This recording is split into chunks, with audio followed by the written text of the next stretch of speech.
Mamamatay na kayo rito! Hindi na kayo makakalabas! Leonora! Kung ikaw man yan, huwag mo na idamay mga kaibigan ko! Kayo! Kasama ng lola mong taksil! Mabubulok kayo sa bahay na ito!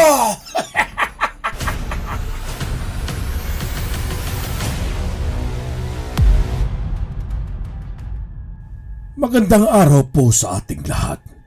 Sa inyo po, Kuya Rene, at sa mga masusugid na tagapakinig ng channel na ito. Una sa lahat ay nagpapasalamat po ako dahil nabigyan niyo ako ng pagkakataong maikwento ko ang isa sa hindi ko makakalimutang karanasan sa aming probinsya sa Pangasinan kasama ng aking mga kaibigan. Mahirap mang paniwalaan, subalit sino nga ba ang mag-aakalang nakainkwentro kami ng mga pambihirang nilalang na kahit sa kabilang buhay ay patuloy pa ring lumalaganap ang kababalaghan ng mga aswang at mangkukulam na hindi matahimik. Tampok po ngayong araw ang karanasan naming magkakaibigan noong kami ay magbakasyon sa lalawigan ng Pangasinan taong 1989. Hindi ko nababanggitin ang eksaktong lokasyon upang ingatan ang pagkakakilanlan ng lugar. Minabuti kong ilahad ang mga naganap ng detalyado upang mas mabuhay ang kwento. Taong 1989, nang minsang maalinsangan ng panahon at abala kaming nagkukwentuhan ni RJ sa harap ng bahay, isang busina ng sasakyan ang nagpatigil sa amin na pumarada sa harapan nila. Dito namin nakita si Bobby na kasamahan namin sa isang proyekto ng aming paaralan. Mga tol, di pa kayo nasabihan na ngayon ulit ang shooting natin para sa paggawa ng pelikula? Bungad ni Bobby sa amin. Seryoso? Wala kaming alam Tsaka, saan na naman ba location? Di wala man lang abiso. Nagsimula na kaming mag-shooting noong isang araw at ngayoy biglaan na naman kaming pinatawag. Sa school bro! Mabilis namang sagot ni Bobby at agad kaming naghanda at nakisabay na rito. May aktibidad kasing gaganapin ang paaralan sa paggawa ng pelikula na ipapanood sa film festival sa susunod na linggo at tumataginting na 50,000 na cash prize ang naghihintay sa mapalad na mananalo. Kabilang sa makikilahok ang grupo namin na talaga namang pursigido silang manalo. Mabutit narito ng lahat. Nitong mga nagdaang araw na nasimulan natin itong pelikula, sa palagay ko, meron pang mas magpapaganda pa rito. Suhestyon ni Erica sa amin, ang leader ng aming grupo. Hindi ka ba kumbinsido sa nagawa natin? May kulang pa? Singit ni Chabelita. Mismo, may naiisip akong ideya na kung maaari ay maghanap tayo ng malayo at liblib na lokasyon para mas kapanipaniwala. Sagot ni Erica. Uy, gusto ko yan! Sabat naman ni Anton. Nagpupulong kami sa isang bakanting silid na mga oras na yun. At doon na nga namin napagkasunduan na pumunta sa isang liblib na lugar upang doon kunin ang mga eksenang kinakailangan para sa paggawa namin ng nakakatakot na pelikula. Iminungkahi ko namang magtungo na lamang kami sa probinsya namin sa Pangasinan dahil taga roon naman ang tatay ko na sinang-ayunan naman ng buong grupo. Kinaumagahan ay naghanda na kami para sa biyahe papuntang Pangasinan. Nasa 4 na oras ang gugugulin namin sa biyahe mula Metro Manila upang makarating dito. Gamit ang sasakyan nila Bobby ay ligtas naman kaming nakarating sa aming probinsya. Nang marating namin ang bahay ay bumungad sa amin ang aking lolo. "Mano po, Apong?" Wika ko sabay kuha sa kamay ni lolo. "Oh, Apo, nakabisita ka." Tugon ni lolo na pagkuwan ay niyakap ako. "Putit, nakapasyal ka. Ay, hali kayo. Pumasok kayo." Pagtatawag niya sa amin, doon ay ipiniliwanag ko kay lolo ang dahilan ng aming pagbisita. May 2 kwarto na bakante sa 3 palapag at doon kami mananatili. Sa 1 kwarto ay magkakasama kaming mga lalaki at sa kabila naman ay sina Jasmine, Erica at Chabelita. Matapos kong mag-ayos ng gamit ay pumunta ako sa silid nila Jasmine upang kumustahin sila sa silid na kanilang tutuluyan. Ilang segundo akong kumatok sa silid nila bago nila ako pagbuksan. Nag-aayos na rin sila ng mga gamit sa lumang tukador na naroon. Kumusta kayo dito? Ayos lang ba kayo?" "Ayos lang naman, Sunny Boy. Mabuti na lang talaga at may matino tayong bahay na tutuluyan dito."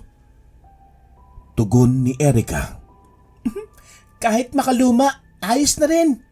Sa palagay ko naman ligtas tayo dito at panatag na ako dahil bahay naman ng lolo mo." Singit ni Chabelita. Ngumiti lamang ako saka napatingin sa bintana ng silid. Nakita ko roon si Jasmine na nakatunghay na tila malalim ang iniisip. Payapa siyang napabuntong hininga habang nilalanghap ang sariwa at preskong hangin na malayo sa hanging nakagawian sa syudad. Habang abalang inaaliw ni Jasmine ang mata sa labas, napansin kong napako ang tingin niya sa isang bahay na abandonado na kinakapitan na ng lumot.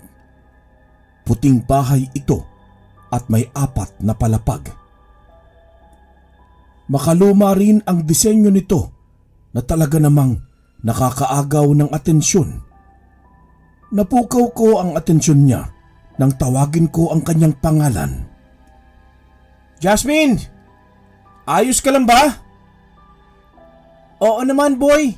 Sa palagay ko, nahanap ko na ang pinaka-eksaktong lokasyon sa pelikula natin." Untag ni Jasmine sa akin. "Saan naman?" "Yan, yung lumang bahay na yan oh." Tugon nito sabay turo sa abandonadong bahay na ilang di pa lang ang layo mula sa bahay ng aking lolo. "Total, nakakatakot ang pelikulang gagawin natin. Naisip ko, saktong-sakto ang bahay na yan. Yang bahay na yan ang nababagay sa storyline na ginawa ko." Paliwanag ni Jasmine. Siya rin kasi ang gumawa ng istorya ng pelikula dahil sa malikot at malikhain nitong imahinasyon. "Sabagay, ikaw naman leader ng grupo eh. Naniniwala naman ako sa kakayahan mo." Tanging sagot ko. "Ano ka ba? Anong leader? Magagawa natin to bilang grupo. Ano ka ba?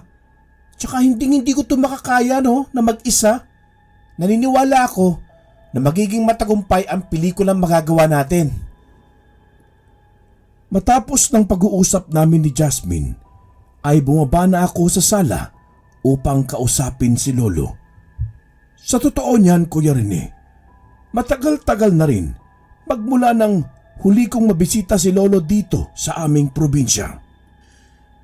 Ano bang pinagkakabala ng mga magulang mo ngayon, Apo? Kumusta na sila? Mabuti naman sila, Apong. Medyo abala lang po nitong mga nagdaang mga linggo. Si Papa po ngayon nagbabuy and sell na rin po ng sasakyan. At si Mama naman po, gaya ng dati, Laging nasa opisina. Napatango na lamang si Lolo na hindi maalis ang ngiti sa kanyang labi. Ilang saglit lang ay minaabot siya sa aking kwintas. Apo, sa'yo na ang kwintas na ito. Magagamit mo ito anumang sandali na malagay ka sa panganib. Matagal ko na itong pag-aari. Napatingin na lamang ako sa inabot niya sa aking kwintas. Hindi na ako tumanggi pa at kinuha na lamang yun. Yan ang kwintas ng San Benito. Kaya ka nitong proteksyonan laban sa mga alagad ng dilim. Iba na ang panahon ngayon na po. Mas mabuti nang may pananggalang. Dagdag pa ng Lolo, patapos kong mahawakan saka isuot ang kwintas na sinasabi niyang San Benito. Tinuruan niya rin ako ng dasal na kaagad ko namang nakabisado. Nakuwiwirduhan man, subalit minabuti ko na lamang sakyan at tumalima kay Lolo. Magagamit mo rin yan na po sa tamang panahon. Gamitin mo ang dasal upang mapagana ang kapangyarihan ng kwintas. Hindi ko makakalimutang litanya ng Lolo sa akin ng mga sandaling yun. Matapos nito ay masaya kaming nagkwentuhan ni Lolo. Ilang saglit lang ay natigil ang pag-uusap namin nang biglang mag-ring ang telepono sa bahay ni Lolo. Saglit lamang nga po, may tumatawag. Nakita kong sinagot ni Lolo ang nasa kabilang linya. Nang mga oras na yon, ay pansin ko ang biglaang pagkulot ng kaninang noo. Naintriga tuloy ako kung sino ang kausap niya, hanggang sa senyasan niya akong lumapit sa kanya. Paglapit ko kay Lolo ay inabot niya sa akin ang telepono. Disimulado akong nagsalita. Hello? Sinasabi ko na nga ba, nandiyan ka sa bahay ng lolo mo sa probinsya. Ang tigas-tigas talaga ng ulo mo, Sunny Boy.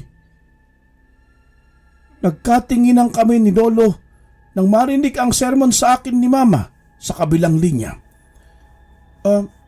Sorry ma, kundi ako kaagad nagsabi at nagpaalam sa inyo na dito pupunta kay Lolo. Nandito po kami kasama ng mga classmates ko. Di na po ako nakapagpaalam ng personal kasi nagmamadali po kaming umalis kanina umaga eh. Dito po kasi napili namin location para sa pelikulang ginagawa namin. Paliwanag ko kay Mama. Napatid ko naman talagang kahit magpaalam ako ay hindi niya ako papayagan. Ewan ko ba, Kuya Rene. Subalit ilang beses niya sa aking nabanggit noon na ayaw niyang pumunta kami kay Lolo na bumisita sa bahay nito. Anak, bakit hindi mo kami ginising ng papa mo kanina? Anak, pinagbawalan na kitang pumunta riyan nang hindi mo kami kasama. Bakit ba ang tigas-tigas ng ulo mo? Alam mo bang delikado at baka mapano ka riyan nang hindi mo kami kasama? Huwag kang mag-alala sa akin, ma. Dito naman si Lolo. Isa pa, mabibisita ko rin lahat ng kamag-anak natin dito. Matagal ko na rin kasi silang hindi nakikita eh. Ay nako, hindi mo alam ang sinasabi mo anak. Tsaka,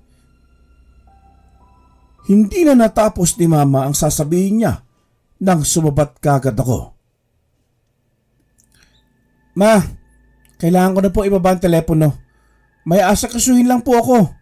Wag po kayong mag-alala. Safe po kami rito. Saad ko. Saka ko siya binabaan ng tawag. Nang mga oras na yon, ay nakadama ako ng malamig na hangin dahilan upang manayo ang aking balahibo.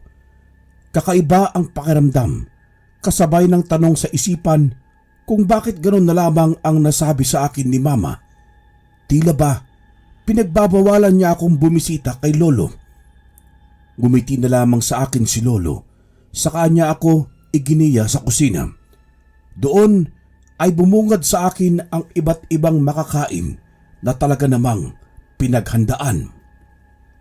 O siya, tawagin mo na ang mga kasamahan mo apo at handaan ang mga niluto ni Nena. Pag-iiba ng Lolo, na tinutukoy ang katulong nilang naghanda ng hapunan. Tinawag ko na nga sa itaas ang aking mga kasamahan at kami ay nagsalo-salo sa inihanda sa aming hapunan ni Lolo. Matapos makakain ay nagsimula na kaming magpahinga upang mayroon kaming sapat na lakas sa gagawing shooting kinabukasan. Kinaumagahan ay sinimulan na ngang ipaliwanag sa amin ni Jasmine ang ideya niya sa pelikula kung saan ang lumang bahay malapit sa bahay ng lolo ko ang magsisilbing lokasyon ng bawat eksena. Kinalolo rin ang bahay na yan kaya pwedeng pwede. Ancestral house namin yan. Lampas 1 siglo na nakatayo yan dito sa Pangasinan. Sa totoo lang, dyan sana kami titira kasi ayaw ni mama at papa. Paliwanag ko sa kanila. Buti na lang kamot di kayo dyan timira. Susme, nakakatakot. Singit ni Anton. Bro, ipagpaalam mo na sa lolo mo para makapagsimula na tayo. Wika naman ni RJ. Desidido na ba kayo? Sigurado kayo? Nauutal na wika ni Bobby na halatang naduduwag. Ano ka ba? Ikaw pa tong takot eh. Ang laki mong lalaki, no? Pangaasar ni Chabelita. Tama na yan. Ihanda nyo na lahat ng gamit. And Sunny, tara na sa lolo mo at makapagpaalam na tayo. Pukaw sa amin ni Jasmine. Kaagad din kaming bumalik sa bahay ni Lolo at hinanap ngunit wala siya rito. Hindi ko rin batid kung saan nagtungo si Lolo ng mga oras na yun. Kaya napagdesisyonan na lang naming simulan ang taping kahit na walang paalam dahil nakakasiguro naman akong papayagan ako ni Lolo dahil pag-aari naman namin ang bahay na yun. Pumunta na kami sa napili naming lumang bahay na lokasyon. Una naming ginawa ang eksena sa sala. Matapos nito ay may parte ng eksena na sa kusina kukunan at sa ilang bahagi ng bahay. Mapapanaag sa mukha ng mga kasama ko ang pagkailang at takot dahil sa mga antigong kagamitan na talaga namang tatayo ang iyong balahibo. Mula sa paglilibot ko ng tingin sa paligid ng lumang bahay, ay naagaw ng atensyon ko ang isang portrait painting ng isang babae. Nakasuot ito ng damit pangkasal at mamahaling mga alahas. Isang babaeng bago sa paningin ko at nakakasiguro akong hindi yon ang aking lola. Pumunta rin kami sa itaas ng palapag ng bahay, maging sa balkonahe. Inabot kami ng 3 oras, Kuya Rene, upang kunan ang mga eksena hanggang sa mapagpasyahan naming magpahinga. Matapos makapagpahinga, ay kaagad na ipinagpatuloy namin ang ilan pang mga eksena na kukunan sa loob ng bahay. Teka, dahil naririto naman tayong lahat, mainam na. Kunan natin ang huling eksena pagsapit ng gabi upang mas nakakatakot. Mungkahi ni Jasmine na siya namang ikinabigla namin. Seryoso ba siya? Hindi ba siya natatakot sa bahay na yon? Ibang ka na ba? Ngayon pa lang, nakakatakot na. Paano pa kayo mamayang gabi? Nahihintakutang sagot ni Bobby na sinagot naman ni Chabelita. Napakaduwag talaga nito. Ano naman kung may multo rito? Saad ni Chabelita. Ilang saglit lang ay pumainan lang ang kalabog na siguradong nagmula sa itaas ng bahay. Nasa unang palapag kasi kami ng mga oras na yon at dyan na nga kami kinutuban ng kakaiba. Sabi ko nung haba, meron eh! Saad ni Bobby na kumukulubot na ang mukha sa takot. Agad naman kaming umakyat sa itaas ni Jasmine upang hanapin kung saan nanggagaling ang ingay at kalabog na narinig namin. Maya-maya lang ay napasigaw kaming dalawa. Batid naming kinakabahan na ang mga kasamahan namin sa ibaba ng mga sandaling yun. Dali-dali kaming bumaba ni Jasmine, saka napahagalpak ng tawa. Ay! Pusa lang pala, guys! Panloloko ko sa kanila na ikinadismaya naman ng mga kasamahan naming naiwan sa ibaba. Lumipas pa ang ilang oras at tuluyan na nga nilamon ng kadiliman ang payapang langit ng aming probinsya. Habang pinapanood namin ang mga eksena sa video camera ay tila mas lalong tumitindi ang presensya ng dilim na sinasabayan pa ng pag-alulong ng mga asong tila hindi magkandamayaw sa ingay. Bilog na bilog ang buwan sa labas na tanaw namin dahil sa mga bintanang nakabukas. Ito ang tanging liwanag na nagbibigay tanglaw sa paligid. At nagsimula na ngang kuhanan ang huling eksena, Karine. Spirit of the Glass ang senaryong kukunan namin, kung kaya't isinarado namin lahat ng bintana at pinto ng bahay. Nagsindi rin kami ng 5 kandila na nagsisilbi naming tanglaw ng mga oras na yun. Gamit ang baso at Ouija board ay sinimulan na namin ang eksena. Si Jasmine ang kumukuha ng video habang kaming mga kasamahan niya ay siyang mga aktor. Si Anthony ang umusal ng dasal. Matapos nito ay inilapat namin ang kaliwa naming hintuturo sa ibabaw ng baso. Base sa aming script ay si Bobby ang magkokontrol ng baso upang maipakita na kunwari kusa itong gumagalaw. Makalipas ang ilang sandali ay nagtataka si Bobby, gayong hindi pa niya ito ginalaw. Nanlaki ang mata niya dahil umikot-ikot na ng marahan ang baso. Kataka-taka na ring lumalakas ang ihip ng hangin sa loob ng bahay, kasunod ng sunod-sunod na pagkalabog ng mga bagay sa aming paligid. Nabitawan ni Jasmine Karine ang pagkakahawak sa video camera nang maging siya ay makarinig na rin ng napakalakas na halakhak ng tila isang matandang babae. Nagulantang kami sa halakhak na yun na siyang nagpatambol sa aming dibdib. Nagsimula ng mataranta ang mga kasamahan ko hanggang sa biglang mamatay ang sinindihan naming mga props na kandila. Napuno ang 4 na sulok ng silid na yun ng mga sigaw namin. Nang mga puntong yun, Karine, ay madilim na ang paligid, dahilan upang hindi namin makita ang isa't isa. Takbo rito, takbo roon ang ginawa namin hanggang sa katakatakang biglang umaliwalas at pumayapa ang paligid. Ramdam kong patay na ang sensasyon ng hangin makalipas ang ilang sandali. Malalanghap ko ang nakakasulasok na amoy ng parang patay na daga. Sa hindi maipaliwanag na dahilan ay dinala kami sa iba't ibang parte ng bahay matapos ang tagpong nagkakagulo kami sa eksena ng Spirit of the Glass. Dito na nga nagsimula ang bangungot namin, Karine. Ang mga susunod na eksena ay tandang-tanda ko pa sa utak ko hanggang ngayon. Sa huling parte ng istoryang ito, Karine, ay sasabihin ko kung paano ko nalaman ang mga susunod na pangyayari kahit pa hindi ko ito mismo nakita. Minabuti kong haluan ito ng mga panauhang paglalahad upang detalyado kong maikwento ang karanasan ng aking mga kasamahan sa bahay na tila isinumpa.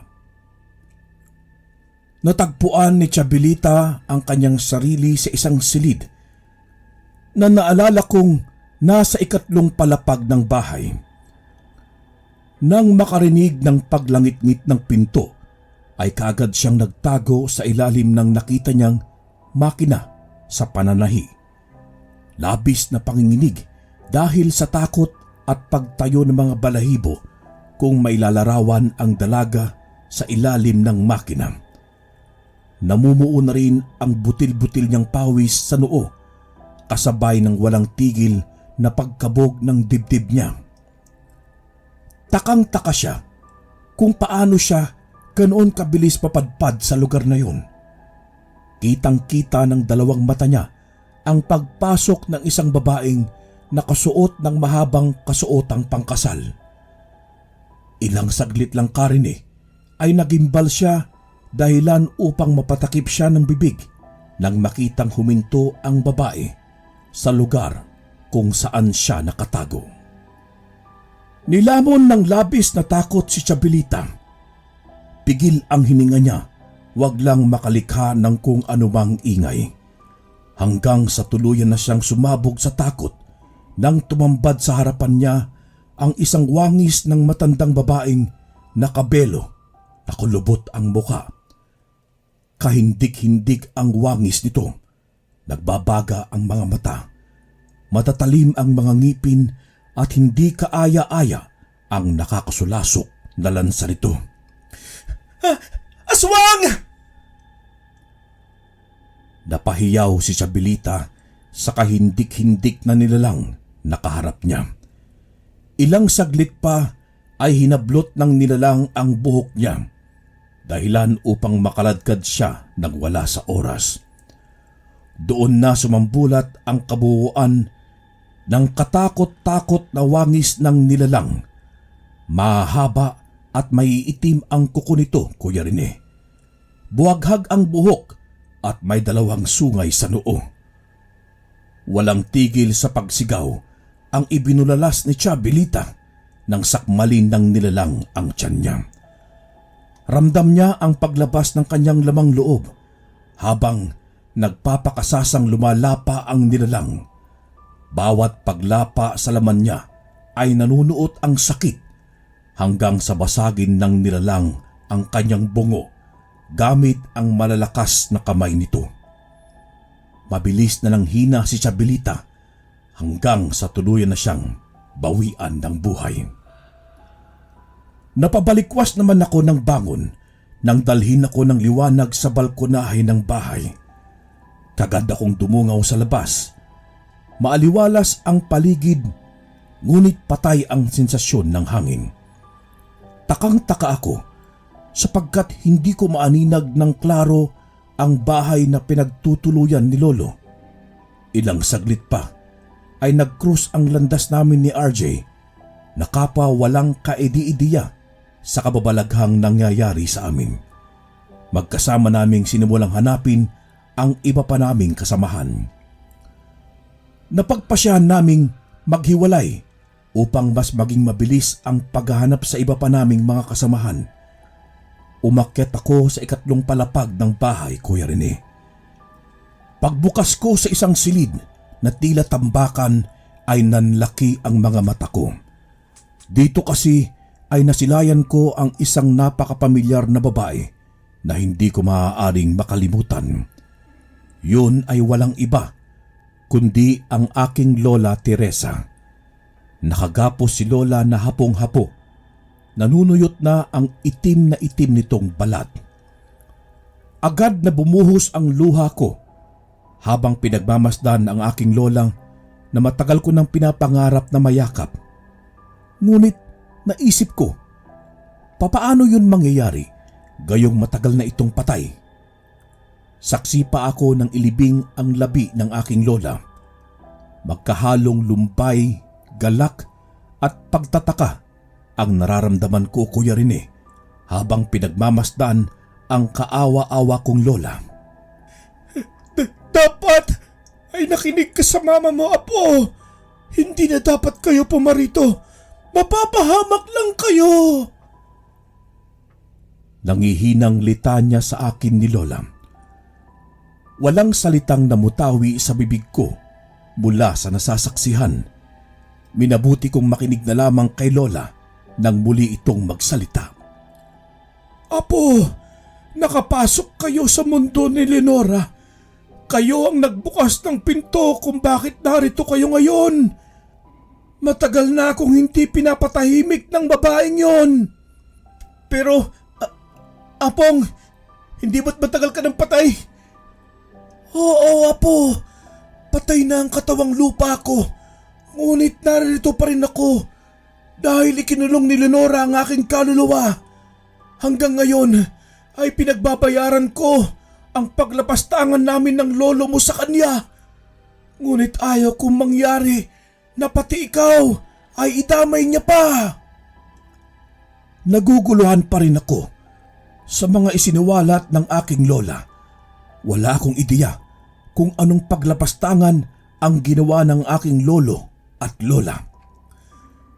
Kasambahay ako noon sa lolo mo at kasal siya sa asawa niyang si Leonora. Ngunit bago pa man na sila ikasal ay nagmamahalan na kami ng lolo mo. Ngunit sadyang napagkasunduan ng mga magulang ni Leonora at Mando ang pagpapakasal sa kanila. Bilang utang na loob dahil sa malaking tulong ni Leonora at lolo mo, nang ang nanay ko ay magkasakit, namasukan akong katulong dito ng 11 taon. Dahil sa labis na pagmamahal ko sa lolo mo, ay nagawa naming lapastanganin si Leonora. Patago kaming nagkikita ng lolo mo hanggang sa nagbunga ang aming pagmamahalan. Nagkaroon kami ng anak at yon ay walang iba kundi ang iyong ina. Doon na lamang ako naliwanagan sa mga tanong na bumabagabag sa aking isipan. Apong, yung painting sa ibaba, si Leonora po ba yun? Oo, Apo. Siya si Leonora Escalante, ang tunay na asawa ng iyong lolo. Nasa kabilang dimensyon kayo, Apo. Nasa mundo kayo ng kawalan. Habang tumatagal kayo rito, ay maaaring mamatay ang katawang lupa niyo sa realidad. Nanlumo ako mula sa aking narinig, ngunit higit na mas nanaig sa akin ang lumaban para sa aming buhay at kay lolo at lola. May isang paraan lang para makalabas kayo rito.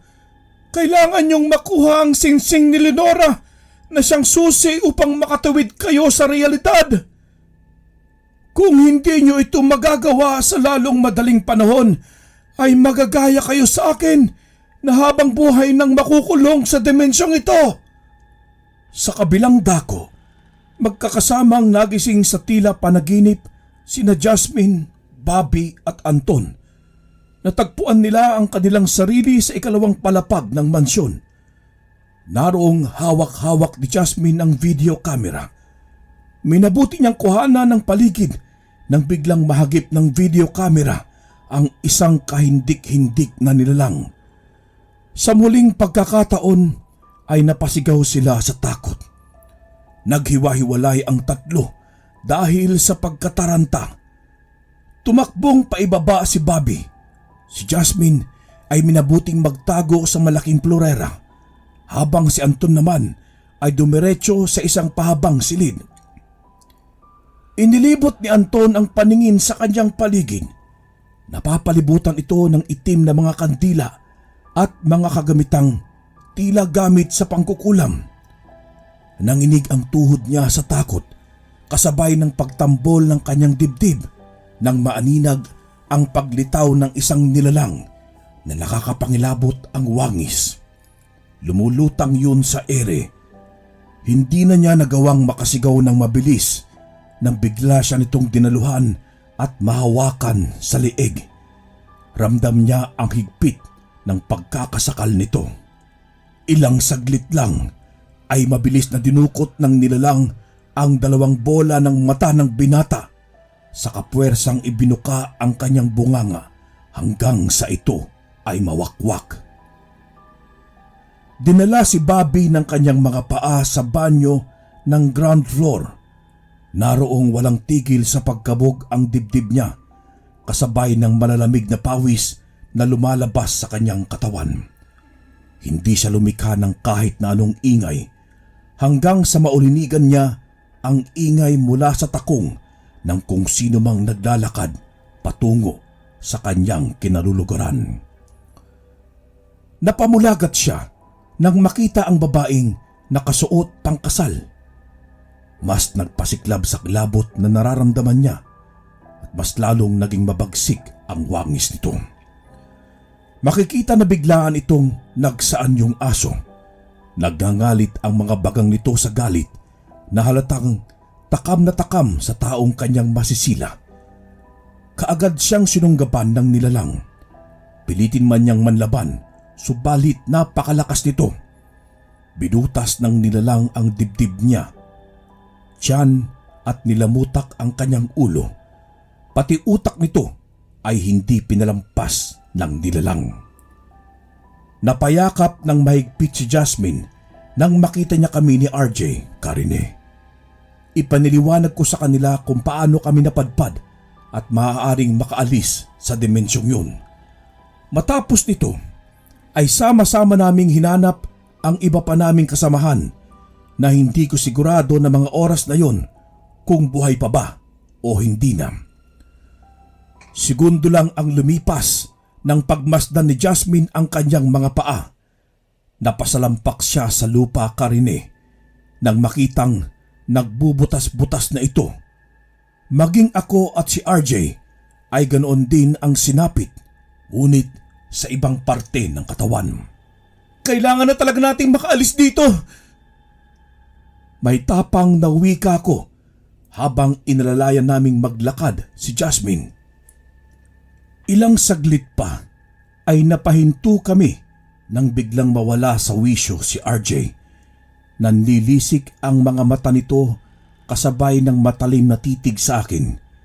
May kung anong nakatago sa bulsa nito na kaagad niyang kinuha. Makikitang hawak-hawak niya ang patalim. Nagimbal ako, Kuya Rene, nang bigla na lamang itong humalakhak sa malalim na boses. Mamamatay kayo rito. Hindi na kayo makakalabas. Singhal ni RJ sa nakakatakot na tono. Akmang susunggaban niya na sana kami ng saksak, subalit napigilan ko nang mahawakan ko ang kamay niya. Inilabas ko ang natitira kong lakas upang makipag-agaw ng kutsilyo rito. Yun naman ang ginamit na pagkakataon ni Jasmine upang tulungan ako.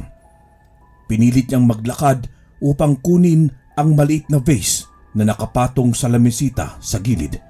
Agad niya yung ipinukpok sa ulo ni RJ na nawalan din ng malay. Muli kong inalalayang makatayo si Jasmine nang bumagsak ang katawan nito sa sahig sa labis na panghihina. Minabuti kong bilisan ng galaw ko upang makalayo sa lugar na yun. Subalit natigilan kami nang biglang umangat ang mga makalumang kagamitan na nakapaligid sa amin. Ilang saglit lang ay may kung anong matigas na bagay ang bumagsak sa balikat ko. Dahilan upang mabitiwan ko si Jasmine. Kitang-kita ko ang marahang paglutang ng katawan ni Jasmine sa ere. Nanlilisig ang mga mata nito at tila ginagaya ang postura ng katawan ni Jesus sa krus. Kahindik-hindik na boses ang biglang umalingaw-ngaw sa bahay na yun. Lenora! Kung ikaw man yan, huwag mo nang idamay ang mga kaibigan ko! Tuluyan na akong sumabog sa galit. Ilang saglit lang ay isang boses ang pumainan lang sa paligid. Kayo! Kasama ng lola mong taksil! Mabubulok kayo sa bahay na ito! Sa isip ko ay sigurado akong kay Leonora yung galing. Bumagsak sa lupa ang katawan ni Jasmine na walang malay na kaagad ko namang nasalo. Hindi ko napigilang maging emosyonal, Karine. Lenora! Magpakita ka! Sigaw ko habang tuluyan nang bumabagsak ang mga luha sa aking mga mata. Maya-maya pa, tumambad sa harapan ko ang kakilakilabot na malaking aso na galit na galit. Kitang-kita ko ang pag-iibang anyo nito na mula sa pagiging aso na naging matandang babaeng nakasuot ng damit pangkasal. Kaagad niya akong sinakal sa liig. Pilitin ko mang magpabiglas, subalit Sadyang higit na mas malakas ang nilalang nakaharap ko. Kuya Rene, doon ko na lamang naalala ang bigay na kwintas ng aking lolo Mando. Yan ang kwintas ng San Benito. Kaya ka nitong proteksyonan laban sa mga alagad ng dilim. Iba na ang panahon ngayon, Apo. Mas mabuti nang may pananggalang. Hindi ko malilimutang wika sa akin ng lolo. Gayon din, ipinikit ko ang aking mga mata sa kainusal sa isip ang dasal na itinuro niya sa akin. Ramdam ko ang pag-init ng kwintas. Kaagad naman akong nabitiwan ni Leonora nang mapaso ito mula sa pagkakasakal sa akin. Yun ang ginamit kong pagkakataon upang hugutin ang singsing sa kamay ng nilalang.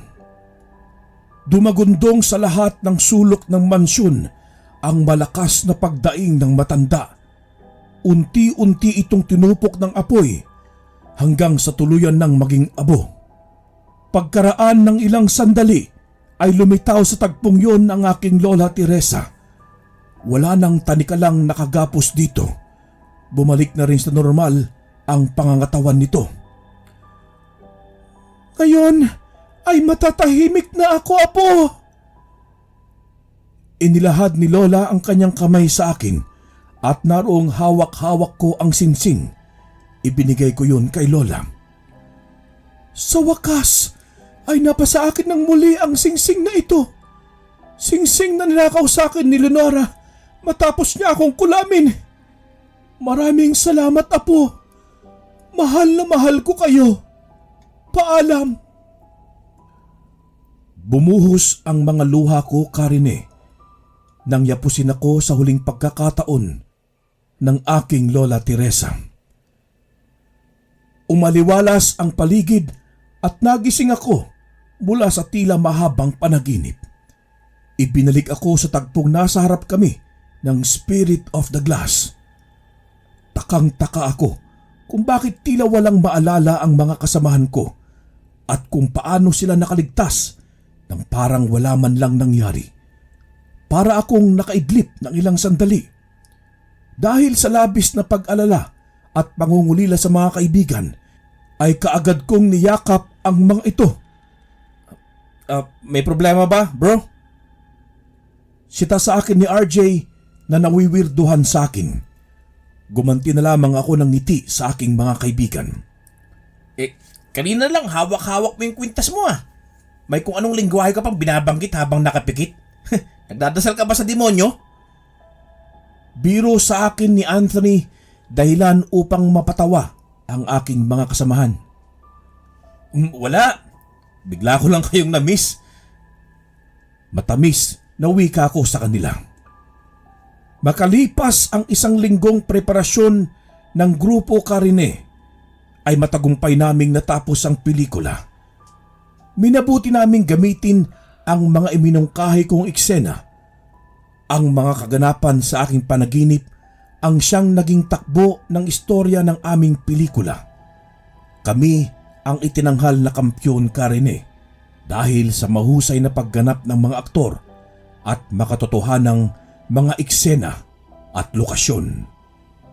Ang aming pelikula ay pinamagatang Kabilang Dimensyon ng Mangkukulam at Aswang.